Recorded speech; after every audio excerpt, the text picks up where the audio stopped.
Hi friends, இன்றைக்கி நம்ம சேனலில் veg and egg chapati roll எப்படி பண்ணலாம் அப்படிங்கிறத பார்க்க போகிறோம். ரொம்பவே ஹெல்த்தியான ஈஸியான ரெசிபிங்க. இது பிரேக்ஃபாஸ்ட் ரெசிபியாகவும் நம்ம யூஸ் பண்ணிக்கலாம். லஞ்ச் பாக்ஸுக்கும் நீங்கள் குழந்தைங்களுக்கு கொடுத்து விடலாம். ரொம்பவே டேஸ்டியானது, ஹெல்த்தியானதும் கூட. வாங்க எப்படி பண்ணலாம் அப்படின்னு பார்க்கலாம். ஒரு பாத்திரத்தில் ஒரு 1/2 கப் அளவுக்கு கோதுமை மாவு எடுக்கிறேன். அதே 1/2 கப் அளவுக்கு மைதா எடுத்துக்கலாம். இந்த ரெண்டையும் உப்பு போட்டுட்டு சப்பாத்தி மாவு பதத்துக்கு நல்லா பிணைஞ்சிக்கோங்க. கொஞ்சம் கொஞ்சமாக தண்ணி ஆட் பண்ணி பிணைஞ்சிக்கலாம். சப்பாத்தி மாவு பதத்துக்கு நல்லா பிணைஞ்சிக்கலாம். ரொம்ப ஹார்டாக பிணைஞ்சிட வேண்டாம், ஓரளவுக்கு சாஃப்டாக பிணைஞ்சி வச்சுக்கோங்க. இப்போ பிணைஞ்சாச்சு. கொஞ்சம் ஆயில் ஆட் பண்ணி தடவி விட்டுடலாம். இது கொஞ்சம் நேரம் ஊறட்டும். அப்படியே எடுத்து வச்சிடலாம் மூடி.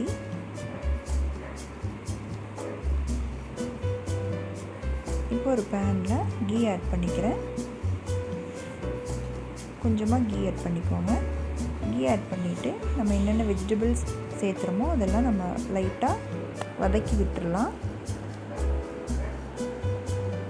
இப்போ கீ நல்லா சூடாகட்டும்.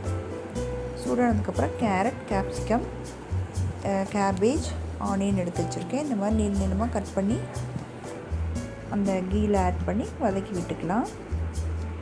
நீங்கள் இது கூட நீங்கள் குக்கும்பர் கூட நீங்கள் ஆட் பண்ணிக்கலாம்.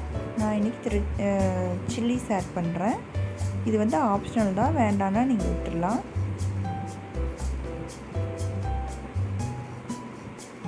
இது கூட லைட்டாக சால்ட் ஆட் பண்ணிக்கலாம். ஆட் பண்ணி லைட்டாக நீங்கள் வதக்கி விட்டால் போதும்.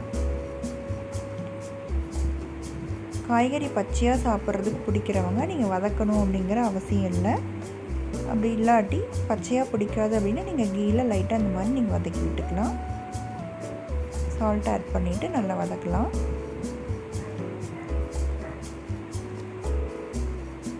லைட்டாக காய்கறியெல்லாம் சூடாகிற வரைக்கும் நீங்கள் வதக்கினா போதும். இப்போ லைட்டாக காய்கறியெல்லாம் வதங்கிடுச்சு. இப்போ இந்த ஸ்டேஜில் ஸ்டவ் ஆஃப் பண்ணிக்கலாம். கொஞ்சமாக லெமன் ஆட் பண்ணிடுங்க. லெமன் ஆட் பண்ணி நல்லா வதக்கி விட்டுக்கலாம். லெமன் வந்து நல்லா ஃப்ளேவர் கொடுக்குங்க. ஸோ லெமன் ஆட் பண்ணி நம்ம கொஞ்சம் நேரம் அப்படியே எடுத்து வச்சிடலாம் தனியாக. இப்போ நல்லா சூடாயிடுச்சு. இப்போ சப்பாத்தி இந்த மாதிரி தேய்ச்சி வச்சுக்கலாம். இப்போ எக்கு வந்து ஸ்க்ராம்பிள் பண்ணணும். அதை தனியாக பண்ணிடலாம். எப்படி பண்ணலான்னு பார்த்துடலாம். கொஞ்சமாக ஆயில் ஆட் பண்ணிக்கிறேன் பேனில். அது நல்லா ஹீட் ஆகட்டும். ஹீட் ஆனதுக்கப்புறமா உங்களுக்கு எக்கு எவ்வளோ வேணுமோ அந்த அளவுக்கு ஸ்க்ராம்பிள் பண்ணி சேர்த்திக்கலாம். இப்போ நான் 2 எக் எடுக்கிறேன்.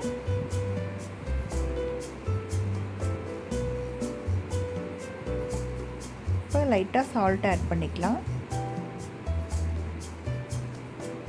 கொஞ்சமாக பெப்பர் பவுடர், கொஞ்சமாக சில்லி பவுடர்,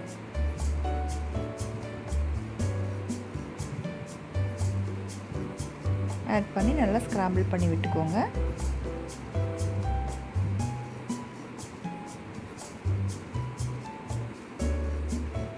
இப்போ 2 எக்கையும் நல்லா ஸ்க்ராம்பிள் பண்ணியாச்சு.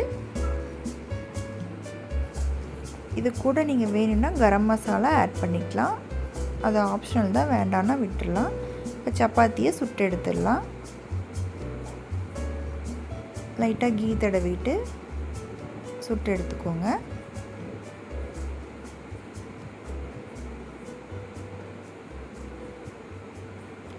இப்போ சப்பாத்தி சுட்டு எடுத்தாச்சு.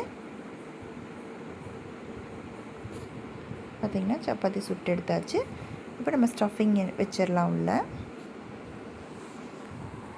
ஸ்டஃபிங் வந்து எந்த அளவுக்கு வேணுமோ நீங்கள் வச்சுக்கலாங்க. ஸ்டஃபிங் வச்சாச்சு. அது கூடவே எக் வச்சிடலாம். எக் ஆட் பண்ணிவிட்டு லைட்டாக சாட் மசாலா ஆட் பண்ணுறேன். சாட் மசாலா ஆப்ஷனல் தான். லைட்டாக பெப்பர் ஆட் பண்ணிக்கோங்க. ஆட் பண்ணிவிட்டு மயோனீஸ் ஆட் பண்ணிக்கலாம். மைனீஸ் நீங்கள் வந்து ஸ்ப்ரெட் பண்ணி விடுறதுனாலும் விட்டுக்கலாம், இல்லாட்டி லைட்டாக ஆட் பண்ணுறதுனாலும் இந்த ஸ்டஃபிங் கூட ஆட் பண்ணிக்கலாம்.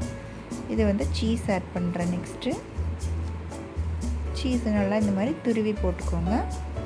இந்த மைனீஸும் சீஸும் தான் நல்ல டேஸ்ட் ஃப்ளேவர் கொடுக்கும் உங்களுக்கு. ஸோ சீஸ் துருவி விட்டாச்சு. இப்போ ரோல் பண்ணிடலாம். அவ்வளோதாங்க, நம்ம ஈஸியான ஹெல்த்தியான சப்பாத்தி எக் ரோல் ரெடி ஆகிடுச்சு.